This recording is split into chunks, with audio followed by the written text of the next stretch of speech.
motivasi bagi anak-anak muda terutama mahasiswa Universitas Gunung Kidul yang sebenarnya mereka punya bakat.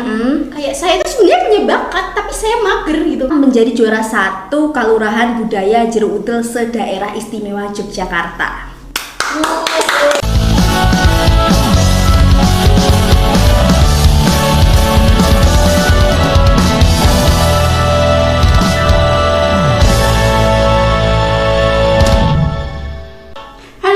Welcome to Suara UGK Channel. Yeay.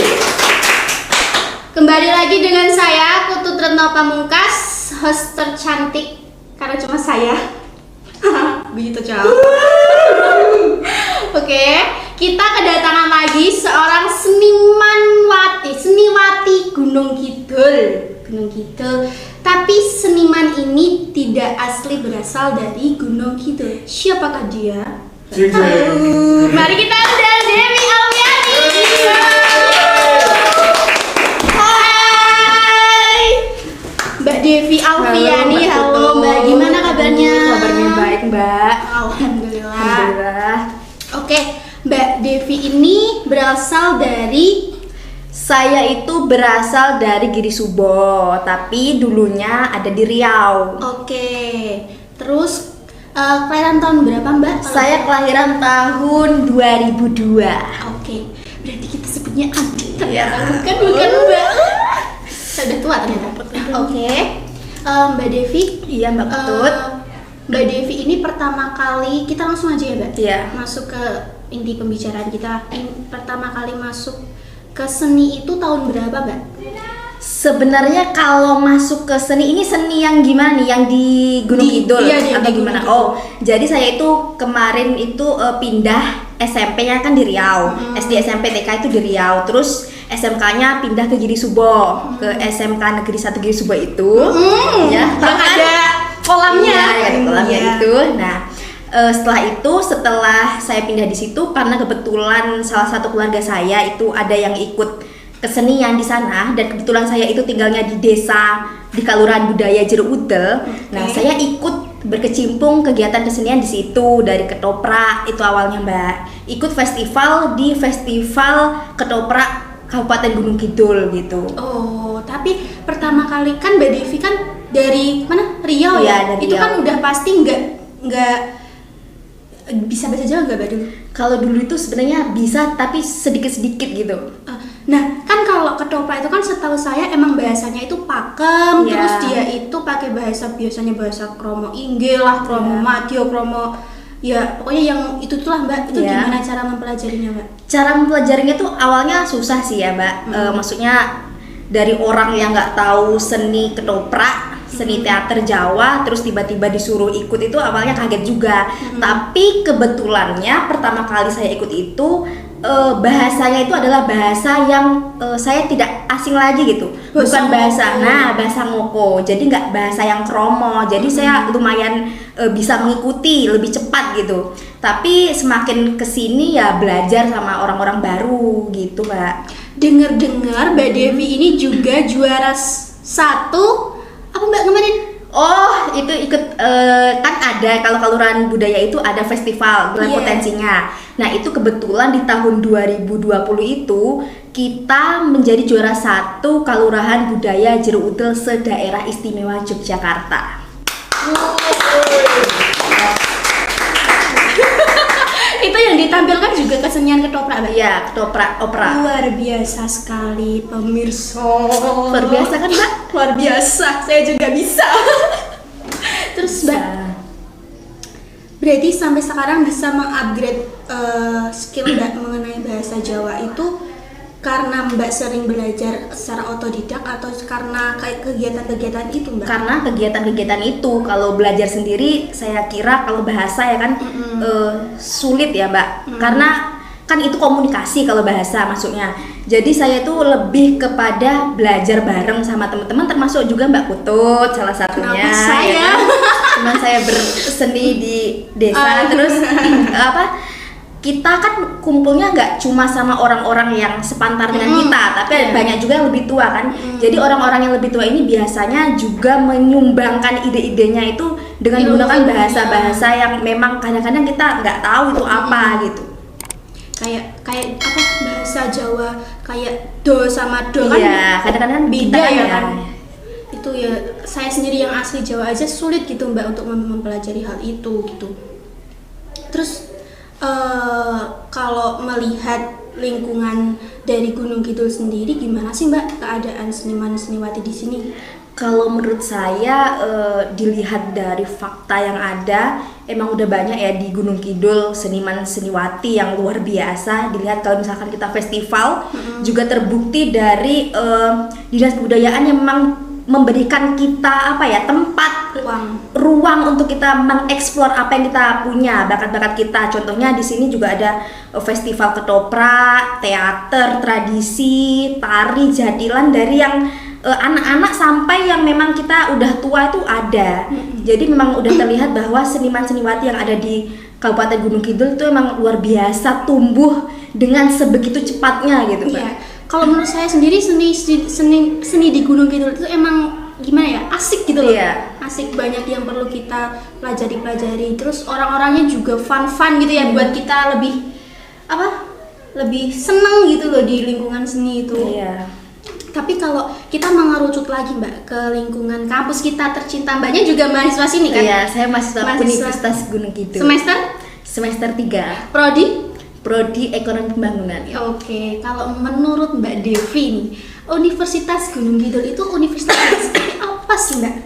Kalau UGK ini menurut saya salah satu universitas yang luar biasa. Kenapa? Karena kita masyarakat Kabupaten Gunung Kidul khususnya itu memang belum memiliki universitas yang memang pakem ada gitu. Baru satu, mungkin dua sama salah satu universitas UN. 3 sama STAYO. Nah, baru itu kan. Kalau yang universitas asli Gunung Kidul memang belum ada dan adanya baru UGK. Nah, UGK ini menurut saya menampung juga kita mahasiswa-mahasiswa yang ada di Gunung Kidul yang nggak bisa turun ke Jogja mungkin karena faktor biaya, karena faktor nggak boleh orang tua, itu juga menjadi faktor yang penting ya Mbak. Itu kalau nggak bisa ke Jogja atau ke daerah lain, itu memang bisa di Gunung Kidul, di Wonosari gitu. Kalau tentang kualitasnya Mbak, kualitas dari Universitas Gunung Kidul? Menurut saya sih kualitasnya bagus Mbak. Dosen-dosennya juga luar biasa, memberikan materi dengan dengan luar biasa lah. Bisa berkompromi, bisa berkelompok juga saya di Universitas Gunung Kidul. Terus juga punya UKM yang luar biasa, seni ada, kewirausahaan ada, olahraga ada. Jadi tinggal kita memanajemen aja sih mungkin untuk kegiatan-kegiatan tersebut gitu. Kalau bicara tentang UKM, kita kan punya UKM kesenian juga. Kalau menurut Mbak Devi, yang seorang seniwati Gunung Kidul itu apa sih yang harus dikembangkan dari UKM kesenian biar lebih maju lagi? Kalau UKM kesenian, karena saya pernah di situ, tapi mungkin kemarin belum berjalan. Itu mungkin kalau menurut saya mahasiswa-mahasiswi Universitas Gunung Kidul ini punya potensi yang luar biasa ya Mbak. Kalau kita lihat dari teman-teman sekeliling kita tuh luar biasa banget potensinya, bakatnya. Tapi yang mungkin belum berjalan itu adalah menurut saya manajemen dari si UKM tersebut. Maksudnya dari bagaimana secara pengorganisasian kegiatan-kegiatan yang kita lakukan itu menurut saya belum terlihat secara nyata gitu selama saya kuliah di Universitas Gunung Kidul. Mungkin itu nanti bisa menjadi masukan lah untuk kita bersama ya, untuk bagaimana caranya mengembangkan UKM khususnya kesenian. Tapi happy ya Mbak kuliah di UGK? Happy banget. Nggak kuliah pulang ya Mbak? Udah dapat gebetan belum Mbak di UGK Pak? Aduh, ini sedikit menyedihkan ya. Kenapa emang? Ada kan tapi ya? Ada. Gondrong apa enggak Mbak itu? Gondrong, rambutnya segini Mbak. Saya sampai takut. Nah itu Mbak, itu suruh pantang aja Mbak. Suruh rambut? Lah iya dong. Enggak tahu ya? Gunung Kidul ada barbershop yang bagus, mas-mas yang ganteng, terjangkau, Ih, nggak tahu ya. Serius? Soalnya di kiri Suba itu nggak ada mbak. Potong yang lembar.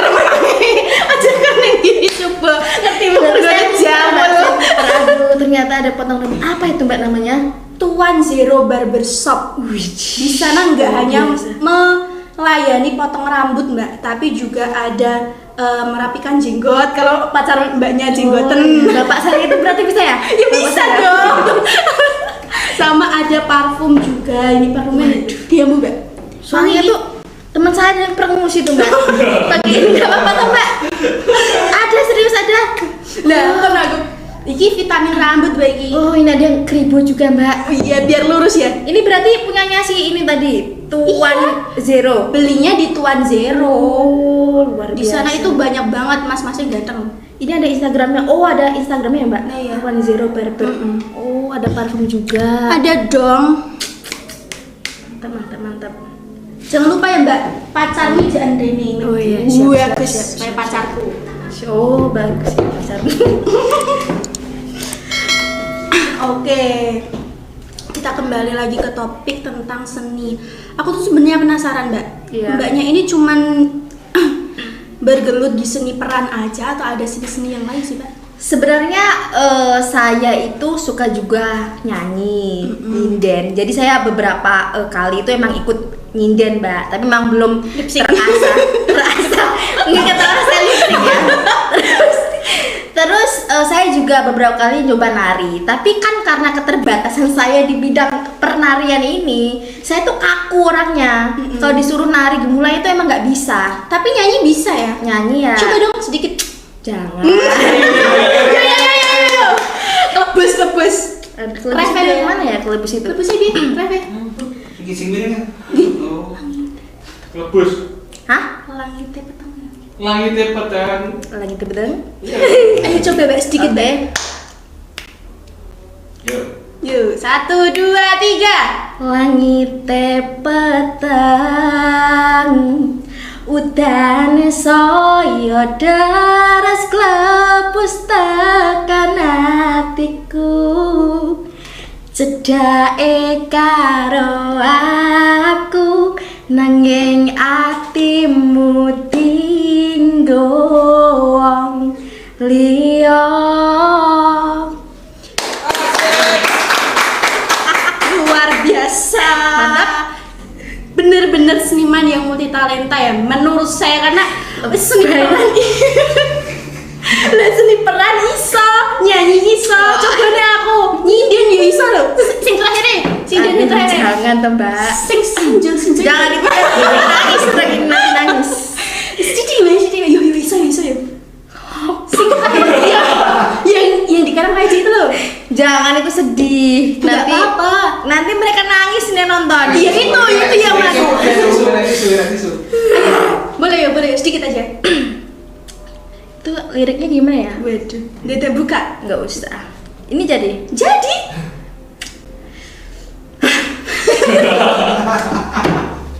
Apa kalian? Sing apa tuh, mbak? Sing kan lo, sing di ide-ide lontar lo. Oh, yang mbak Putut itu ya. Kak malu ya? Nggak apa-apa, ayo. Dah kostiku nyuwun senja tapi tulang.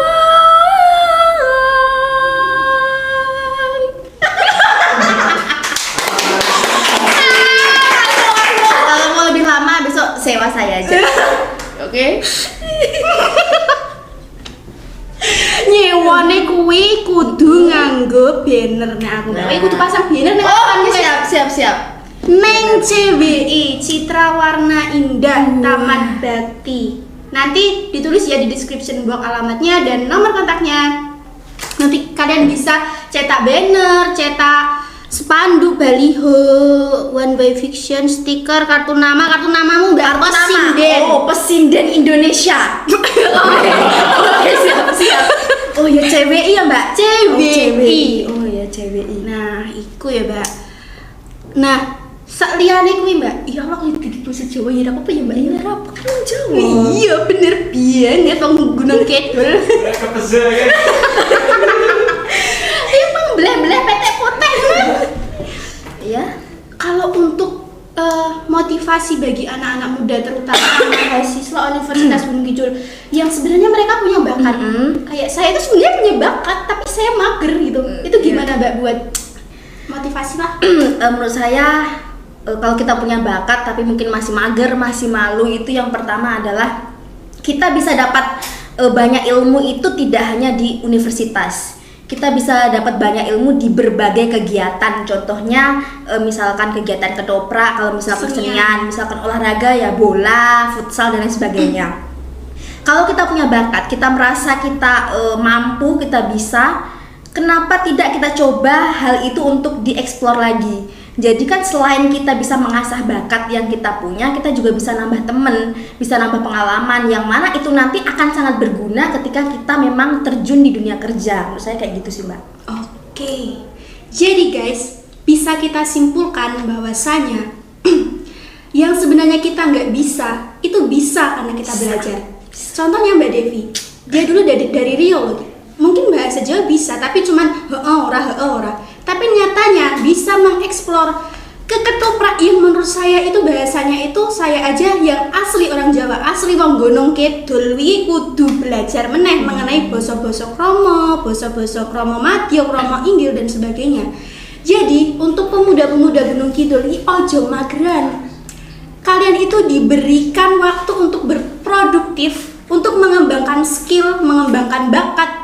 Sebenarnya kalian itu punya, tapi kemauan dari kalian sendiri mau mengasahnya atau tidak, dan nantinya bakat itu bisa bermanfaat bagi kita sendiri dan juga bagi orang lain. Begitu ya Mbak? Iya, betul.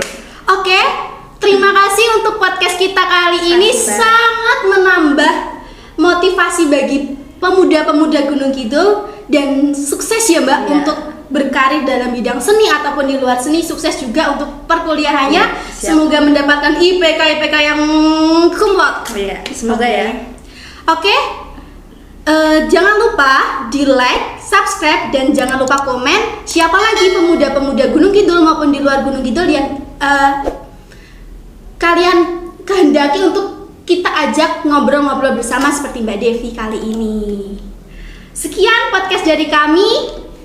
Ada kurang lebihnya kami mohon maaf. See you again. Love you.